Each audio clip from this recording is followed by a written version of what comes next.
Yo, what is going on, guys? Welcome back to Mets Central's. This is Mets fan reaction game 150, where the New York Mets defeat the Washington Nationals by a score of 2-1.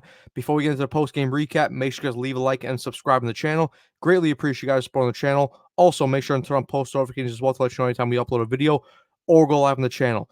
But yeah, let's get into the post-game recap. And look, this was a game that the Mets desperately needed to win. After that Philadelphia series where you dropped the last two and you dropped that series by a score of 2-1, they had to get on the right foot here in this series against a poor Washington Nationals team. And listen, let's face it, the Mets have to find a way to sweep this series. And listen, I understand that Francisco Lindor is out right now, and obviously he picked up that back injury in that Philly series, and he had the MRI today, and in his pregame interview, he said that he was probably going to be out anywhere between 2 to 3 days or three to 5 days. He might even play in the series. But listen, all I know is for certainty is that if the New York Mets want to make the postseason and they want to be considered a very serious team here going on the stretch, like, listen, I get it. Francisco Lindor has been a vital piece for this team. He arguably, like we mentioned before on the podcast, he should be the MVP. And it's really showed because the lineup looks so much worse without him. And listen, this is why I'm not doing, any excuses here for the Mets if they don't make the playoffs without Lindor. Because you cannot tell me as a fan that team, even without Francisco Lindor, isn't good enough to sweep this Washington Nationals team. Listen, they have plenty of guys who are capable of playing at a high level. They are just slumping right now. Guys like Nimmo, guys like Pete, guys like JD Martinez, guys like Francisco Alvarez, they really need to get their heads out of their asses right now. They have to perform because you know what? Lindor has carried them for most of this year. Okay, it's time for them to repay the favor here to Lindor. You have the chance now, one of you guys, to be heroes and to say, like, listen, even though Lindor carried us for most of the season, I stepped up when I needed to. When he went down, I was the guy who said, listen, we're not ending the series here, okay? We are heading to the playoffs. They need someone to step up. We really didn't see that from any of those guys today. A lot of those guys did have poor games, like Pete, Nimmo. I understand that he hit another foul ball home run. He needs to be a lot better. JD Martinez had some terrible at bats today, swinging it, pitches out of the zone. Francisco Alvarez, cool. He had the sacrifice fly today to move over Harrison Bader over to third base today for the eventual walk-off hit. But it was more of the same from this Mets team, and especially like what we've seen over the last couple weeks, in which we get very good starting pitching, another gem from MANAEA. He's just continued to roll. You got, decent work from your bullpen, and an offense where it's like pulling teeth right now with these guys trying to get them to score runs. Like, it takes so much effort just to score one run, and it shouldn't be this way. Like I said before, I get it. Lindor is a vital piece, and when he's not in the lineup, that hurts the team. But you know what? Like I said before, there's plenty of guys in this team who have underperformed, and they are capable of playing much better than that. And they need to step up here if the Mets want to make a chance if they want to have a shot at making the playoffs. Sorry. They do. This is why I'm simply not taking any excuses of saying, "Oh, the season's done right here," because Lindor's not playing. No, no, no. Guys need to step up, and you know what? It's time for us as fans to put pressure on these guys. And you know what? Listen, if they can't handle the pressure and they buckle, and the Mets don't make the playoffs, well, then you know what? We're gonna have some very big discussions here. Going into the offseason, and David Stearns is gonna have to change a lot of things regarding this offense. But anyway, guys, let's get into the actual post game recap. Like I said before, MANAEA on the mound for the New York Mets. Irvin on the mound for the Washington Nationals. And start off the game, Dylan Cruz leading off the Washington Nationals. Hubie called it on strikes. James Wood would ground out to Mark Vientos, and Juan Yepes would ground out to Pete Alonso at first base. Bottom of the first, quick 1-2-3 inning for Irvin, and the Nationals as Jose Iglesias would ground out, Jesse Winker would fly out, and JD Martinez would ground out. Moving on to the top of the second, Andreas Caparo would strike out swinging. Jose Tena would be called out on strikes, and Ildemaro Vargas would pop out to Mark Vientos at third base. Moving on to the bottom of the second, another 1-2-3 inning for Irvin here, as Pete Alonso would strike out, Brandon Nimmo would strike out, and Mark Vientos would ground out to end the inning. Then top of the third, Kyber Ruiz would hit a single. Jacob Young would then bunt. So first and second right here for the Nationals. MANAEA in a tough spot, but he would work out of it as he would get Nasim Nunez to pop out. Dylan Cruz would then hit into a force out, and then MANAEA will get the big strikeout on James Wood to end the inning right there. So major credit to Sean Manaea again as he works out of a tough spot right there. Then at the bottom of the third, Tyrone Taylor would fly out. Francisco Alvarez would strike out swinging, and Eddie Alvarez would fly out. Top of the fourth, Juan Yepes would double. Andres Chaparro would ground out. Then Jose Tena would hit a single, so that brings in a run. And at this point, and I'm sure it's not just me. I'm sure it's every Met fan. We're sitting here after the Nationals take the 1-0 lead, and like we're really concerned because again, it's like Sean Manaea right now. He's getting the Jacob deGrom treatment right now. It's like he has to be absolutely perfect because, like I said, we have no faith in this lineup right now.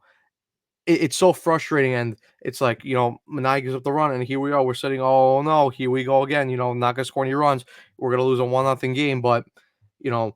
Nationals wouldn't get any more runs right here as Jose Tena he'd be caught stealing at second base, and then Idomar Vargas would line out to end the inning. Bottom of the fourth, Jose Iglesias would hit a single. Jesse Winker would fly out. JD Martinez would ground out. Pete Alonso would then hit a single. Brandon Nimmo would then walk.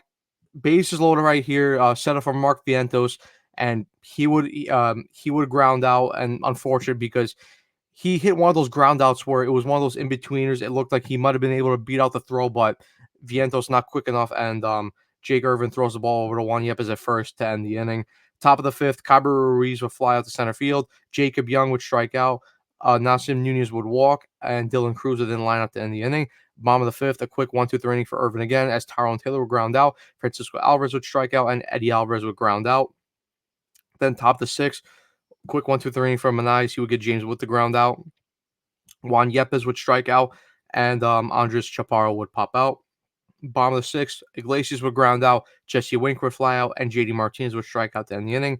Moving on to the top of the seventh, Jose Tena would ground out, Ildemaro Vargas would ground out, and Kyber Ruiz would ground out to end the inning. And that would be the end of Sean Manaea's day, as again, Manaea just keeps on doing what he's been doing. Another strong performance. He gives you 7 innings, 4 hits, 1 earned run, 1 walk, 6 strikeouts, lowest his season ERA down to a 3.26. And listen, like we've said it before on the podcast in the last couple episodes, but if there's a way that the Mets could keep Sean Manaea, if the contract offer makes sense in terms of money and makes sense in terms of years, you know what? Sean Manaea has to come back. The Mets need to figure out a way to keep this guy because this guy is just. And listen, I said it before, like it feels very similar to Jacob deGrom. And I'm not saying, on that same essence of, Manaea's just gonna go out and he's gonna dominate and he's gonna pump 100-mile-an-hour fastballs and 95-mile-an-hour sliders. No, it's nothing like that because listen, Jake is one of the best pitchers that I'll ever see, probably, and probably the best Mets pitcher that I'll ever see. But it's one of those things where it's like you knew every time deGrom started that you were confident that he would give you a good start. And it's the same thing right now with Manaea. It's like every time Sean Manaea takes the mound, I'm confident that he's going to go out there and give a strong performance. And he's been doing that time after time after time. He's been excellent so far, especially down the second half because, how many times he keeps going out there and he gives you 7 innings, low walks, not a lot of runs given up. He's been excellent. But yeah, let's get back to the post game recap. Then moving on to the bottom of the seventh, Pete Alonso would fly out sharply to Dylan Cruz.